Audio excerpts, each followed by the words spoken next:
ejemplo. Hazlo fácil y seguro en pesos o UF en consorcio.cl.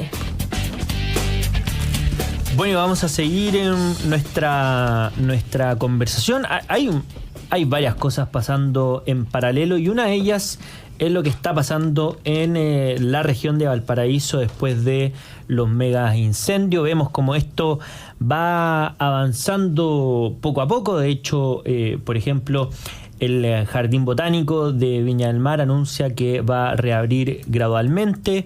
Vemos que se ha presentado el plan de reconstrucción por parte del gobierno, pero también han ido surgiendo algunas dudas respecto a la reconstrucción misma, porque, por ejemplo, la alcaldesa de Quilpué, que es del Frente Amplio, dice que el gobierno aún no presenta plan de reconstrucción completo por mega incendios, y eso evidentemente es preocupante porque la reconstrucción tal como está planteada no solamente implica esta idea de recuperar lo perdido, sino que también hacerlo con un montón de consideraciones para que esto no vuelva a ocurrir, como por ejemplo que se reconstruya en lugares donde se permita el paso de los vehículos de emergencia, cosa que afectó profundamente el control de los incendios durante la vez pasada. ¿Cuál es el problema? Para agregar más antecedentes, es que frente a la demora del gobierno, frente a la demora de la reconstrucción, las personas empiezan a reconstruir donde estaban precisamente sus casas. Bueno, y queremos conversar sobre este tema precisamente con una diputada de la zona, la diputada republicana Kiara Barquesi. ¿Qué tal? Kiara, bienvenida a esta edición de Llegó la Hora. Hola, gusto saludarlo, José Francisco y Mara. Le mando un abrazo aquí desde la Quinta Región. Bueno, muchas gracias por acompañarnos. Muchas gracias, bienvenida, diputada. Queremos partir preguntando precisamente la situación de este anuncio del plan de reconstrucción. La alcaldesa de Quilpué, Valeria Melipillán, dice que de hecho no se ha presentado el plan completamente. ¿Cuál es su apreciación al respecto? Oye, hoy día, es que claro, efectivamente hace 2 semanas avisaron del plan de reconstrucción. La ministra Toro me lo envió el 23 de marzo, pero era un resumen ejecutivo. Al final era una ficha técnica, no daba respuestas a los vecinos. Ayer en Quilpué una señora me decía, están con esa incertidumbre que te mata, porque no saben si pueden construir, si no, si esperan, si ven por otro lado. Entonces, eso ha sido muy complicado porque ya llevamos 2 meses y no habían tenido ninguna respuesta real. Con el diputado Lonton hoy día hicimos un punto de prensa porque el diputado Lonton decía, todos los días le escribo a la ministra Toro para pedirle el plan real, ¿cierto? Y hoy día efectivamente lo mandaron, me mandó un documento, yo hoy día lo empecé a revisar, pero me llegó a las 3 de la tarde y acabo de llegar, un documento de 159 hojas, con todos los detalles que hay que revisarlo bien, y es muy importante naturalmente buscar buenos canales de información a los vecinos para que estén más tranquilos. Yo ahora vengo de Quilpué, hoy día estuvimos entregando zapatillas que mandaron de la comunidad de Taiwán, y aprovecho también mandarle un abrazo grande a todos los taiwaneses que justo hoy día lo están pasando tan mal por un terremoto, y creo que ellos que han estado súper presentes en estos meses, nos han enviado almohadas, frazadas, zapatillas para los niños, mercadería, de todo, toalla, champú. La Silvia Liu, que es la representante de Taiwán en Chile, estuvo conmigo en Quilpué entregando ayudas hace un mes atrás. Entonces, lo mínimo que podemos hacer en este momento, que ahora ellos están muy complicados, es solidarizar con ellos, mandarles un abrazo grande, porque, insisto, ellos siempre que nosotros hemos estado complicados, se han puesto una mano en el corazón y en el bolsillo y han estado ayudando a los chilenos. Diputada, se ven en distintas versiones en cuanto a lo que dice el gobierno, lo que dicen las familias afectadas, porque la gran mayoría dice que no había ningún acercamiento por parte del gobierno, y por otro lado el Ministerio de Vivienda señala que se está trabajando en la medida que se llega a acuerdos con las familias. ¿Cuál es ¿Existe esa conversación realmente con la familia afectada? ¿Cuál es ese acuerdo al cual hay que llegar en base a los subsidios que se entregan? Y si eso corresponde a los tiempos de espera de cada una de estas familias que está sin casa. Sí, ahí es que la tragedia fue tan grande, que la diversidad de familias y de situaciones es tremenda. Entonces, pasa, por ejemplo, que hay viviendas en el Olivar, que eran 4 viviendas en una, ¿cierto?, de 2 pisos, casas pareadas, que eran viviendas de 30 y tantos metros cuadrados, porque fueron entregadas, eran viviendas sociales del gobierno militar. Y hoy día la legislación es distinta, ¿cierto? Las viviendas sociales tienen que ser de más de 50 metros cuadrados. Entonces, en ese espacio ya no se pueden reconstruir viviendas sociales con la legislación actual. Bien, eso es solo por darles un ejemplo de que el desafío hoy de la reconstrucción es grande y es muy diverso. Y esto implica también una reubicación de muchas familias. Por ejemplo, entonces, ¿qué pasa? Por ejemplo, el gobierno habló de expropiación en un momento y los vecinos naturalmente que se asustaron. Entonces, ¿qué es, por ejemplo, lo que yo hice? Un poco siempre viendo las oportunidades de mejora, como yo digo, pero también los espacios donde se puede terminar perjudicando a la gente. Presenté una ley corta porque, a ver, ¿qué pasa? Hoy día, frente a una expropiación, se paga el valor comercial actual. La ministra de Desarrollo Social hace algunas semanas en la Comisión de Desarrollo Social nos dijo que iba a haber tasadores que iban a determinar los valores previos de las viviendas al incendio. Pero esta ley corta entonces que yo presenté es precisamente para que esas lindas palabras no se las lleve el viento y quede en papel, y que efectivamente, en caso de que haya alguna expropiación, se le pague el valor comercial previo al incendio a la familia, pues no sería brutal, ¿cierto? Y hoy día, por ejemplo, fui a hablar con Macarena Villalobos, la subsecretaria de la de la CGGOV, que trabaja ahí en la Cámara con nosotros, para pedirle que el gobierno lo apoye, si son temas que son técnicos, que son de sentido común, pero que es para darle un poquito de tranquilidad a la gente, que naturalmente está como una incertidumbre tremenda, porque no saben qué va a pasar, y eso al final te mata, porque y hay más temas que me gustaría contarles de distintos problemas que han ido surgiendo. La baja en los avalúos fiscales, por ejemplo. Viviendas que el avalúo fiscal a mediados de febrero, cuando ya estaban quemadas pero todavía no lo bajaban, eran de 38 millones de pesos, y que a principios de marzo las bajaron a 1.700.000 pesos. ¿Y cuál fue la respuesta que nos dieron? No, es que es para que no paguen contribuciones. Oye, pero si esas viviendas nunca han pagado contribuciones. Entonces, ha terminado afectando a personas que querían pedir un préstamo, hipotecando las casas, para poder reconstruir precisamente, y con eso también aliviar al gobierno de que, cierto, no tengan que preocuparse por ello, pero no han podido pedir los préstamos, se los han negado, precisamente porque el avalúo fiscal está bajísimo. Se los disminuyeron en un 95% aproximadamente. Entonces, son detalles que claro, uno no sabe si es buena voluntad, pero sin estar con los pies en la calle o qué, pero que terminan perjudicando a la gente. Y ahí una pregunta, porque a mí me tocó pasar el fin de semana por la zona y por la entrada de Las Palmas a Viña del Mar, y es verdaderamente brutal la situación que se ve, los cerros incendiados, las casas que estaban ahí, y lo que ya se puede ver inmediatamente es que las personas empezaron a reconstruir inmediatamente. En los mismos lugares, unos palafitos bien impresionantes también. ¿En qué situación van a quedar o podrían quedar esas personas cuando obviamente están reconstruyendo, y uno se pone en el lugar de las personas y lo entiende, ¿verdad? Porque dice, tienen miedo a que les quiten eso, o a que no tengan un lugar seguro donde estar, y reconstruyen ahí mismo. Pero evidentemente lo que se ha planteado es que la reconstrucción tiene que tener ciertas condiciones para evitar que esto se produzca o una situación similar se vuelva a producir con las mismas consecuencias. Entonces, ¿qué señal se le da a esas personas que hoy día están haciendo esfuerzos para reconstruir sus casas cuando todavía no está en el plan finalizado, ni tampoco se le da una respuesta de, por ejemplo, si van a tener un techo sobre sus cabezas en el invierno que puede ser lluvioso? De hecho, por ejemplo, ayer en la población argentina en Quilpué, pasa que hay sectores que fueron viviendas sociales de principio de los 2000, que eran casas un poco más sólidas, que quedaron con los muros en pie.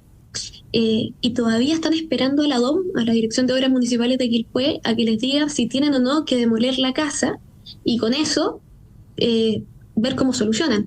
Entonces, me dicen, hay vecinos que empezaron a poner el techo encima de esos muros y los muros se le empezaron a caer.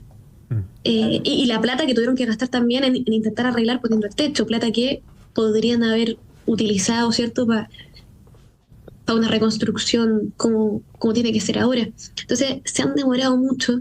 Y el problema es que, claro, la gente de repente no sabe qué hacer. Pasa también que hay muchas personas que no han querido recibir las viviendas de emergencia porque hay un bono que es de acogida que son 360 y tantos mil pesos.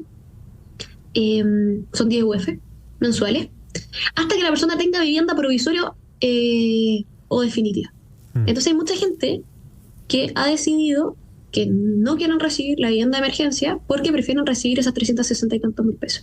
Entonces cuando salen diputados de izquierda a decir, así como a quejarse de que han sido tan pocas las casas que tienen planes de, o sea, que tienen las viviendas de emergencia, que de hecho se han demorado también, más del plazo correspondiente, qué sé yo. Pero falta ahí también contacto con la calle, o sea, de escuchar a la gente, porque las personas también tienen la libertad de decir, oye, ¿sabéis qué? Yo, aunque, o sea, prefiero arrendar en este lugar mientras tanto, o prefiero montar esto para los materiales, o la razón que sea. Entonces, o que son muchos hijos y en los 36 metros cuadrados no caben. Entonces, yo creo que a este gobierno le ha faltado calle, sinceramente. Y también lo que tú me decías de cómo evitar que esto se repita. Porque naturalmente que los vecinos quieren tener una solución estable lo más rápido posible. Pero claro, o sea, si uno mira las alcaldesas frente amplistas de Viña del Mar, Quilpué y Villa Alemana, ni siquiera tenían los planes de emergencia. Y que los planes de emergencia no es que ellas podrían haberlos tenido y haber hecho una gestión mucho mejor, pero que no se les ocurrió hacerlo, o casi que fuera un favor, como lo han presentado, ¿no? Es su pega, les pagan para eso. Desde el agosto del 2021, que se cambió la ley, tenían plazo 2 años para renovar los planes de emergencia. Tuvieron 2 años para hacerlo, tenían plazo hasta agosto del año pasado, y no los tuvieron. Entonces, insisto, no es como un favor que ellos podrían haberle hecho a la gente que no se les ocurrió hacer, no, era su pega y fueron negligentes. Y el problema es que la negligencia mata. Entonces, cuando vemos esa negligencia por parte de la alcaldesa frente amplista, a ver, cuántas cosas, vecinos que nos decían, nosotros cuántas veces les fuimos a pedir a la MUNI, a rogar a la MUNI que nos vinieran a desmalezar en el sector, les dimos la lista de los puntos ¿cierto?, que eran más vulnerables en la población, qué sé yo, y no nos escucharon. Entonces uno dice, pucha, claro, o sea, con alcaldesas que están preocupadas de puros temas ideológicos, y cuando los vecinos les piden ayuda con cuestiones que tienen que hacer, no las hacen. O sea, ¿cuánto se podría haber evitado? Y eso hay que decirlo, porque en verdad, insisto, la negligencia mata, y las alcaldesas fueron negligentes. Tenían que hacer su pega y no la hicieron. Entonces, pasa también, ayer también una señora me decía en Quilpué, que cuando estuvimos en distintos sectores, que no había agua, que no salía agua durante la tarde del incendio. Entonces, efectivamente, que el desafío, lo que ustedes me decían, el desafío del crecimiento de las ciudades, porque estos fueron los sectores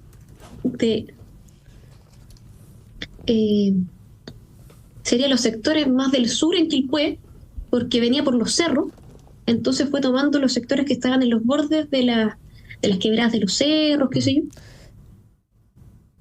Bueno, después saltó hacia Viña el Olivar y cruzó el Troncal y qué sé yo, pero al menos en el sector de Quilpué es importante que el crecimiento de la ciudad sea totalmente integral, ¿cierto? Sí, pero diputada, y que ellos no tengan ese riesgo de que les vuelva a pasar lo mismo. Sí. Diputada, pero de esa perspectiva, ustedes también como oposición, y ven que estas alcaldías no se hacen cargo de un tema en el cual es parte de sus responsabilidades y que termina en la muerte de 138 personas aproximadamente, y esto ocurre todos los años.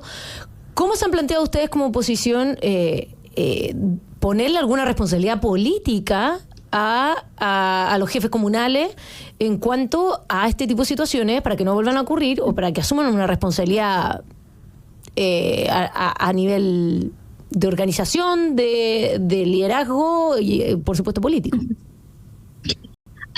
Bueno, partimos esta semana en la Cámara de Diputados con comisión especial investigadora por el tema de los incendios. Y efectivamente yo espero que de ahí se pueda concluir realmente e investigar qué es lo que pasó. O sea, que se investigue bien cuáles fueron las causas y que se puedan concluir también ciertas responsabilidades.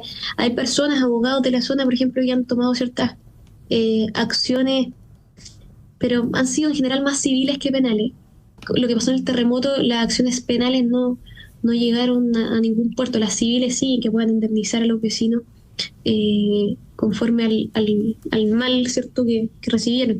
Y esos temas judiciales yo creo que sí van a avanzar también en paralelo. Son temas largos, probablemente 4 o 5 años. Que bueno, ojo, el plan de reconstrucción del gobierno también es de 5 años, que yo encuentro que es brutal. O sea, 5 años para reconstruir la zona. Es que la gente ya está preocupada que ahora estamos en otoño, que van a partir las lluvias. Y la respuesta del gobierno ha sido 5 años, que sí, no tiene ningún sentido. De hecho, el diputado Kaiser también presentó un proyecto de ley que me invitó a firmar, que es para que las viviendas sociales, el gobierno ponga prioridad a los damnificados. Tiene de todo sentido común y yo espero obviamente que el gobierno se ponga las pilas. O sea, al final uno mira la gestión del terremoto, ¿cierto?, de reconstrucción de Chile, y la gestión de ahora, y es radicalmente distinto. Y ahí una última cosa en los minutos que nos quedan, pero ya de la arista política a propósito del momento que está viviendo la Cámara de Diputados ahora y la posible nueva mesa directiva de la Cámara de Diputados. ¿Cómo ven desde Republicanos ese escenario? ¿Qué creen que va a pasar? ¿Va a permanecer el acuerdo del oficialismo o creen que va a ser distinto?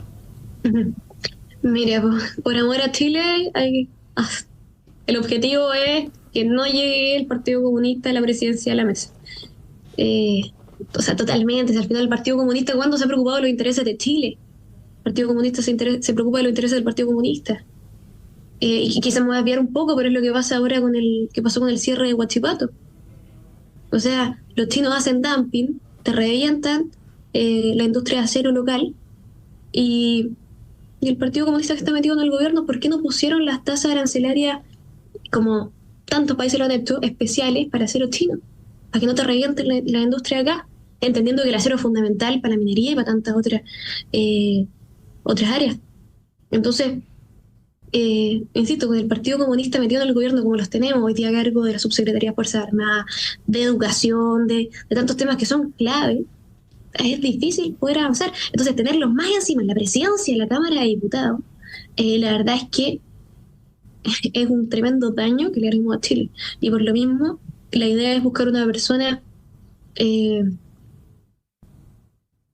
vaya a hacer un buen trabajo desde la Cámara, que priorice los proyectos que van en el sentido de mejorar la calidad de vida de los chilenos y no de simplemente poner los intereses del Partido Comunista por sobre los intereses de los chilenos. Bueno, interesante conversación con la diputada Kiara Barquesi, diputada del Partido Republicano por la región de Valparaíso. Muchas gracias, diputada, por acompañarnos en esta edición. Muchas de gracias, diputada. Oye, a ustedes un abrazo grande. Muchas gracias. Gracias. A la gente que no se olviden de... Perdón, tuvimos un corte abrupto. Sí. Ahora sí, la escuchamos, diputada, no queríamos interrumpirla. Perdón. Sí. Esto No es fue culpa como nuestra. cuando uno dice chao y seguía hablando. Pasó exactamente eso, Sí. así que... Siempre te cortan, pues si para qué decís seguir hablando cuando decís chao. No, solo pedirle a la gente que no se olviden de los damnificados, siguen necesitando mucha ayuda. Así que no porque ya no salgan en los noticieros, no dejan de estar ahí, necesitados de todo. Así que para todas las personas que puedan ponerse una mano al corazón, seguir ayudando, toda ayuda es bienvenida. Chiquillos, muchas gracias, un abrazo grande. Bueno. Así es. Muchas gracias, diputado.